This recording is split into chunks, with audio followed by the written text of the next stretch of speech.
Good morning. My name is Chueh. I'm the director of the Precourt Institute for Energy at the Doerr School of Sustainability.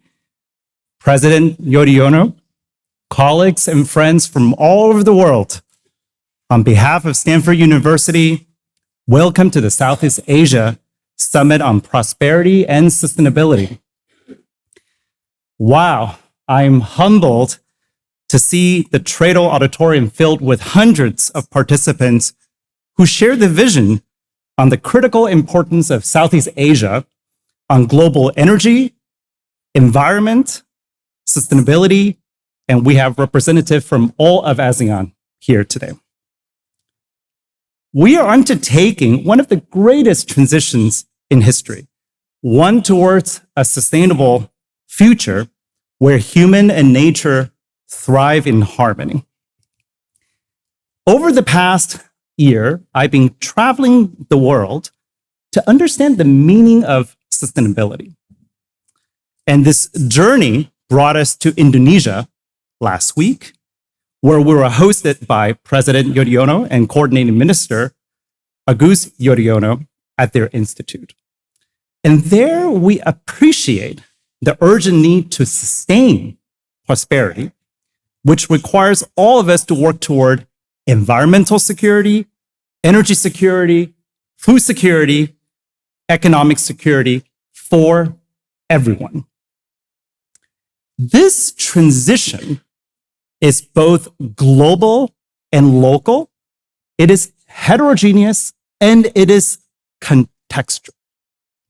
This brings me to the objectives of this summit. First and foremost, we wish to highlight the enormous opportunity for partnership between Stanford University and Southeast Asia. We are here to connect the dots. Energy, blue food, national security, in the various keynotes and panel discussions today, and in the topical roundtable tomorrow, we will explore many of these dots. And I hope you will take the opportunity to see where connections can be made and partnership can be cemented. Let me take a moment to thank all those who have made this event happen. First, our chief architect, Gita Waryawan.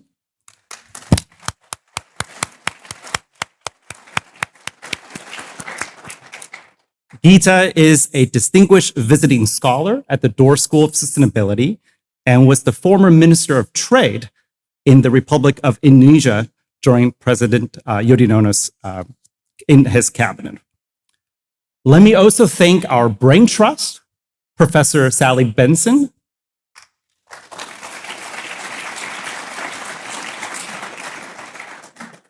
Jim Lieb,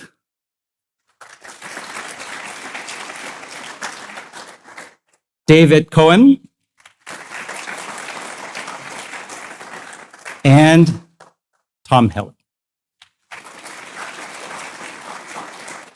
And none of this would be possible without our amazing staff at the Doerr School of Sustainability, the Precourt Institute, and the Wood Institute for the Environment. And let me just highlight two individuals who really made this event happen, Arpita Kara and Mickey Yu. Let's extend them a warm round of applause.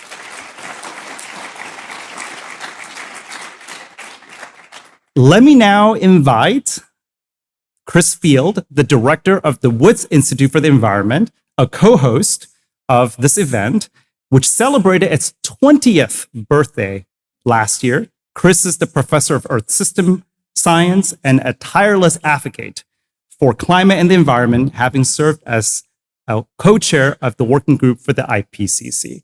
Chris, let me invite you to the stage and share a few words.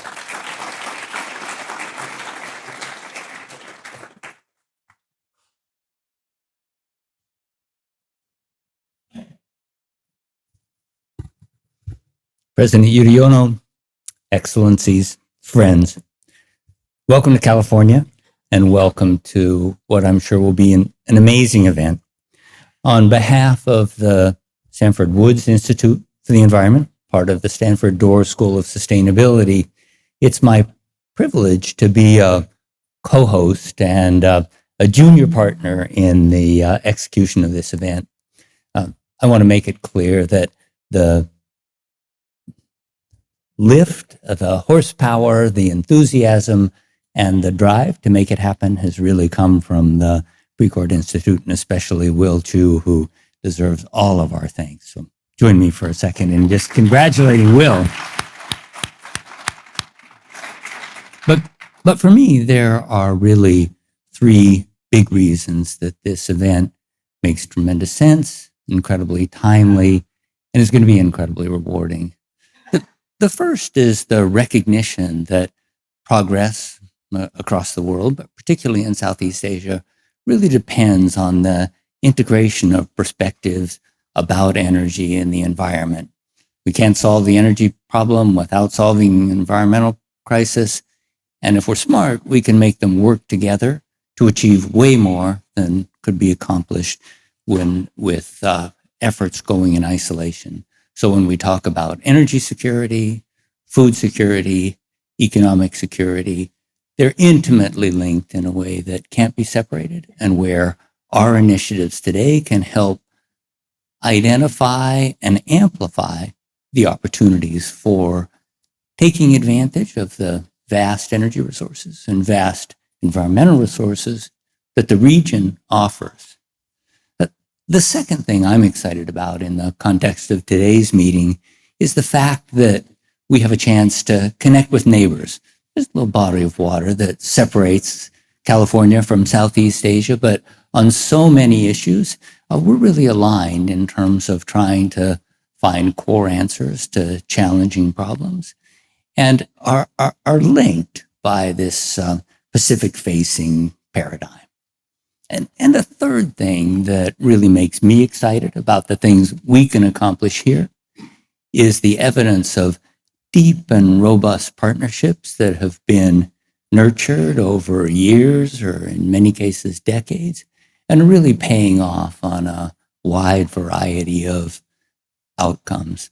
At least for me, it's this sense of personal connections, partnerships, and shared commitment that leads us to the potential for really great things happening in the future. And with that, it's my great privilege to help get things going and to welcome all of you to California.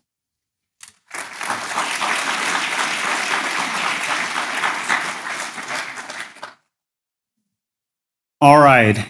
It is my distinct pleasure to introduce our fearless leader, my dear friend and mentor, Dean of the Stanford Doerr School of Sustainability, Professor Arun Majumdar. Arun is an academic, government leader, having served as the founding director of ARPA-E, the Advanced Research Project Agency at the Department of Energy, a corporate leader, having served as the vice president of energy at Google, and entrepreneur. Arun, it's a great pleasure to invite you to the stage to say a few words.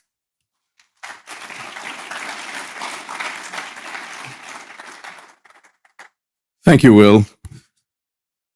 Mr. President, Honorable Coordinating Minister, Yono, distinguished guests, this is great. And my sisters and brothers of Southeast Asia. I just want to offer this welcome to Stanford. Welcome to the summit. As you can see, we have beautiful weather, and we take full credit for that. My special thanks to Geeta. Where's Geeta? He was here. Geeta Veerayavan, who's a scholar, an entrepreneur, a public servant, a musician. There you go, Geeta. I'm talking about you. And he's a thought leader. In my mother tongue, the last name, Veerayavan, or Veer Jawan, means a brave soldier. And Geeta has been truly a brave soldier, elevating Southeast Asia here at Stanford and worldwide. A few of us returned from an 8-day trip to Asia, 4 cities, Jakarta, where Mr. President hosted us in Indonesia, Singapore, Hong Kong, and Beijing. I was really worried about this trip. Worried whether I would fit into my clothes again.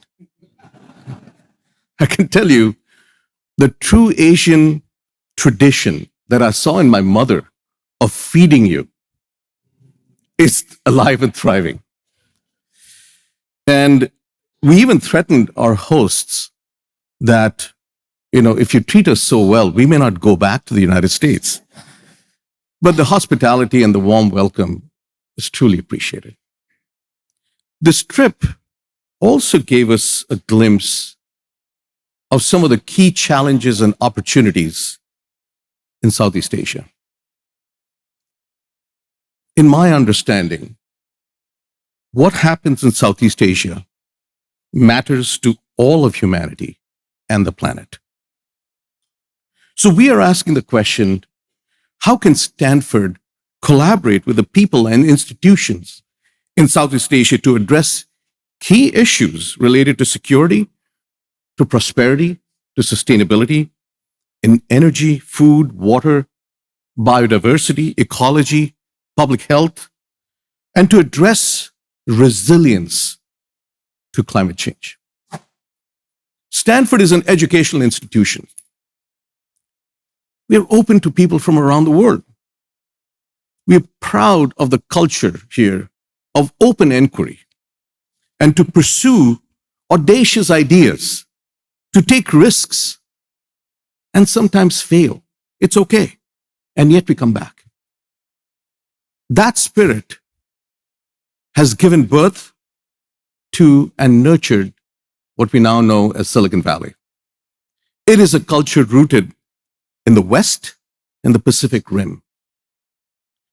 Taking bold steps is in our DNA, and establishing the Doerr School of Sustainability is an example of that.